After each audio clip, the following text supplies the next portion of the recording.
In the week back after a stretch of reruns, the atmosphere in town, already dense with suspicion and old obsessions, compresses into a sharper tension as relationships thought to be settled tilt under a series of reckless choices, preemptive steps, and decisions calibrated for someone else to witness. Doug brushes the fine line between silent endurance and explosive revenge the instant he steps into his house, and his eyes lock on Vanessa standing far too close to Joey, close enough to make any family court judge frown and write it into the record, ambiguous enough for seasoned lawyers to spin into an ethical gray zone, but plain enough that an unemployed husband, swirling in the undertow of debts from unfinished nights at the table, understands that his home has just suffered a purposeful crack. The obvious question is whether Joey timed this or not, when Doug would be away, with Vanessa's appointments nudged just so, and a drop-in that looks like happenstance only on the surface, with Joey's car tucked where neighbors can't see it, but the first thing Doug would see if he returned early.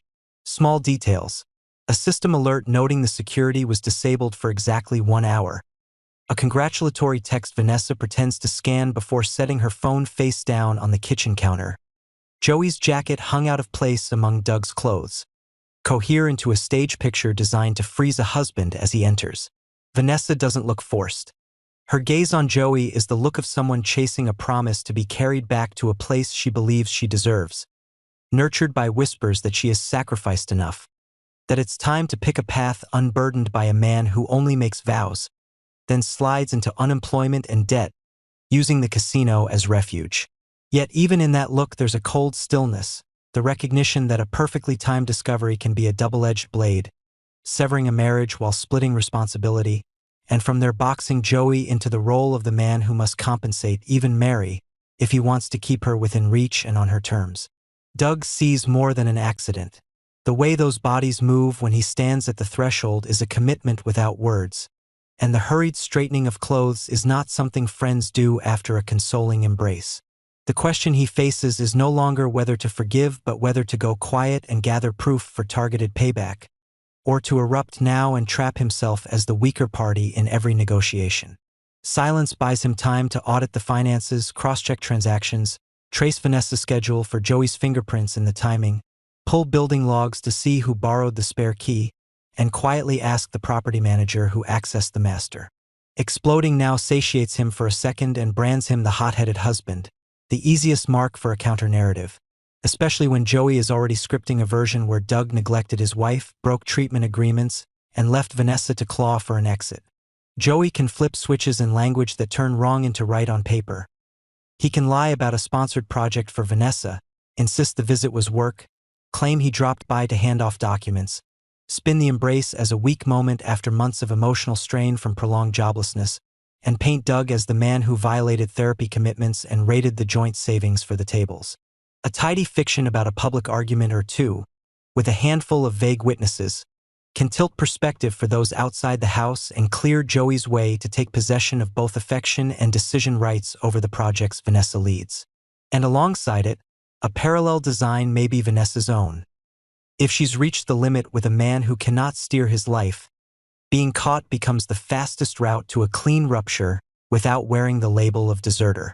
Doug won't stand solely as the victim if evidence of his financial bad faith surfaces. Then the scene of him walking in becomes only a match to tinder already laid, and who struck it matters less than who profits in the end. On a separate but equally tightening axis, Nicole and Ted enter the procedural terrain that legal language calls dissolution, but beneath the text it is a haggle over value, time, and position. Nicole has filed plain, final, unretracted, while Ted counters with a skein of delays, reconciliation motions, a second valuation request, and nostalgic phone calls timed to sap stamina until she concedes to a settlement tilted his way. The line between love and leverage blurs as Ted speaks of family he cannot bear to lose, only to schedule, moments later, a consult with a financial attorney to map Nicole's investments, the image rights and licensing deals she controls at the heart of major campaigns. His evasions over a second property or equity parked in a shell company betray motives that reach beyond affection. Cornered, Ted may play a dark move to disturb the board, embed a loyalist among Nicole's assistants to bleed her itinerary, place a tracker on her car to compile a chain of coordinates that can be framed as extramarital ties, and, riskier still, court her market rivals, swapping intelligence for seed funding for the company he dreams of post-divorce.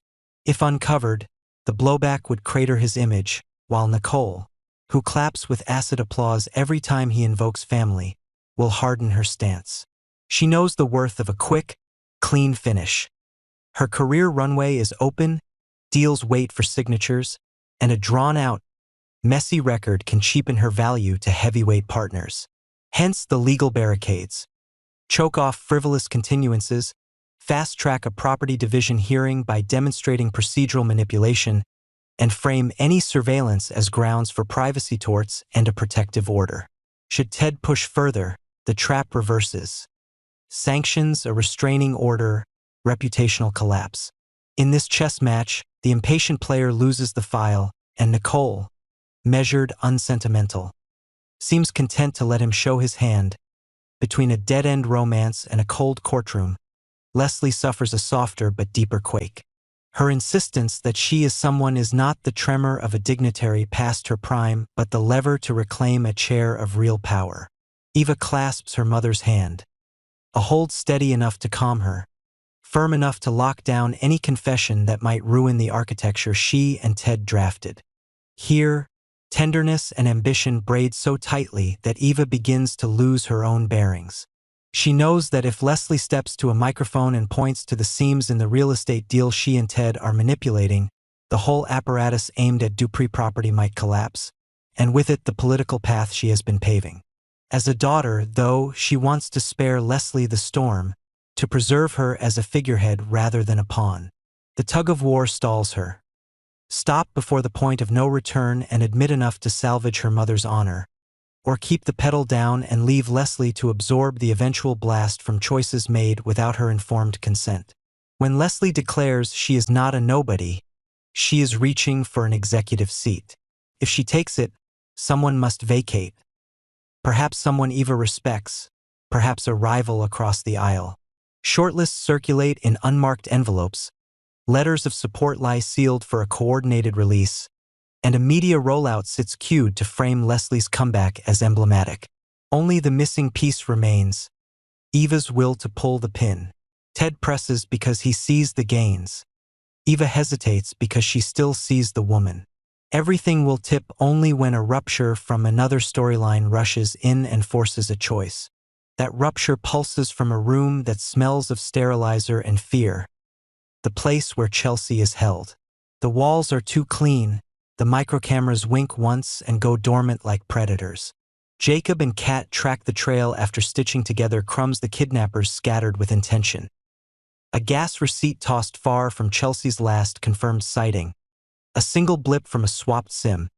A box truck that snapped a hard turn onto an unsigned alley cat logged by muscle memory. When a door finally cracks open, Kat texts the address to family instead of calling. She understands that even a short call, palm on the mic or whisper on a headset, risks waking the listener. If her phone is doped with voice pattern malware, saying a street name or repeating a number is enough to expose the location.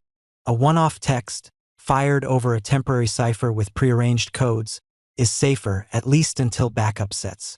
Jacob doesn't wear a badge, but he shadows with those who do, and he knows the knife edge between action and procedure. He prefers to anchor legality wherever possible, but he also knows that in life-threatening circumstances, exigency can justify entry without a warrant, if the danger is real and documented. So he calls in a friendly, rolls a live log, feeds coordinates, records odd sounds seeping past a steel door, notes the tang of sedatives and the fresh drag marks on concrete, so that none of his steps becomes an excuse for a clever lawyer to dismantle the case. Inside, violence finally breaks the surface. Allison has drawn a knife. Not a bluff, not coercion for a grotesque ceremony, but the desperate logic of if not me, then no one. On the table, dark rings from spilled anesthetic, a fallen syringe in the corner, a blister pack of sleeping pills torn open, evidence of prior preparation, maybe even of a third party because the pharmaceutical choice conflicts with Allison's patterns in earlier confrontations. After days of captivity, Chelsea crosses her personal Rubicon. She doesn't scream or cry. She counts beats like a soldier, fingers testing the give of a bolted desk lamp, eyes measuring the distance to a small fire extinguisher near the door. Everything happens within a handful of heartbeats. Allison lunges, Chelsea angles the table into her path, rips the extinguisher free, snaps the pin, and blasts a blinding cloud to carve a lane, then pivots and rakes at the knife arm. Steel hits concrete, loud enough for Jacob to take his window. He cues his team through the open channel, pops the lock with the tool in his emergency kit, and enters on a practice line that shields the target without losing the assailant. In that chaos, the question of authority is no longer academic.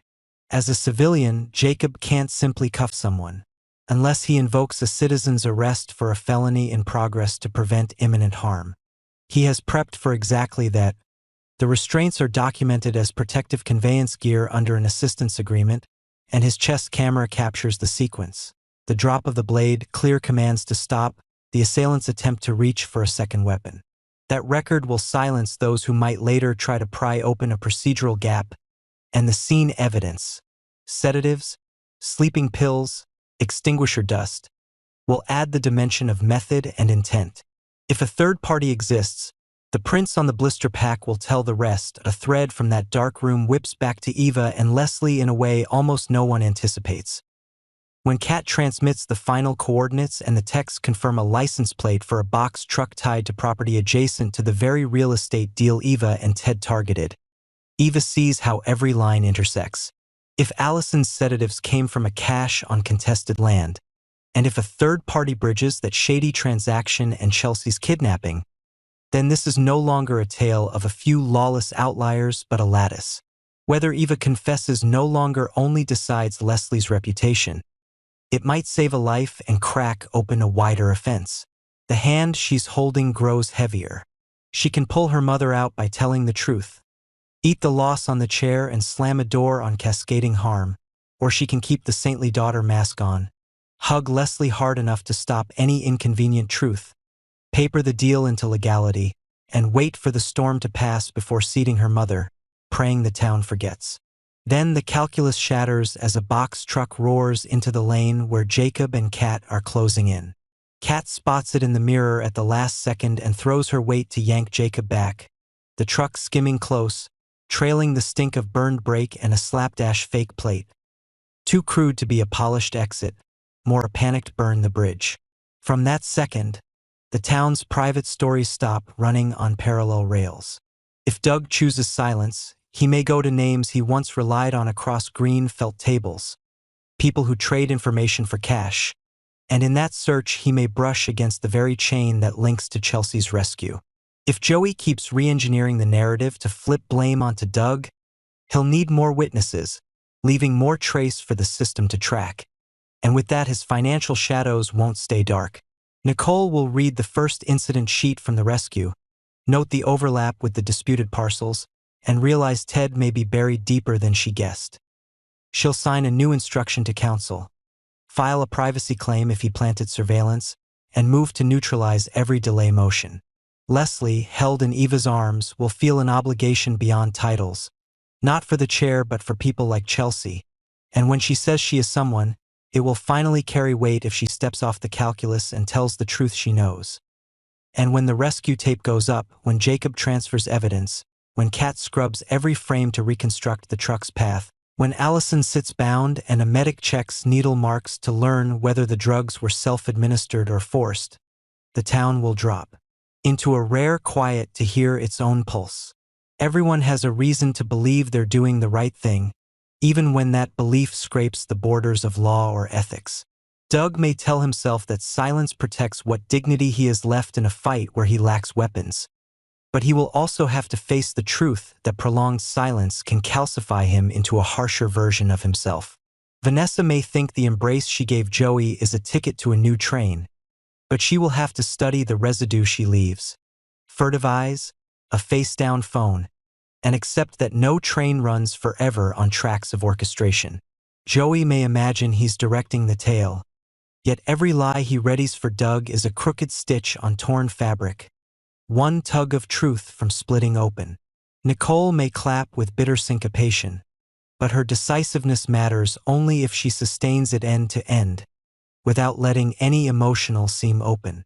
Ted may stall, surveil, even partner with an adversary, but without an airtight design he will boomerang into a cautionary emblem of desperation. Eva may hug her mother to shield her, but an embrace too tight becomes a bind. If she chooses to bury the truth, the chair she covets will turn cold when occupied at the cost of her mother's trust. Leslie may declare she is someone, but the name only inks bold when she returns the stage to truth. As for Jacob and Kat, who have met violence often enough to know there are no unblemished victories, they will continue threading the crumbs of a larger conspiracy, where sedatives, a blister pack, and a fake-plated truck are not prop pieces for an isolated act but mile markers on a road toward a third figure still hiding in the dark. When the new week dawns, not all questions will be answered, but at least one life has been pulled back from shadow, and the town understands that neither silence nor detonation alone can resolve a crisis where ethics and law interlock. Evidence must be set in place, confession spoken on time, procedure honored enough, and courage vested in the right hands. Elsewhere, in another room, a card flips, a phone turns face down, a microcamera blinks once and sleeps, a reminder that this week is only the prologue to a long act everyone thinks they can control, until truth demands its price.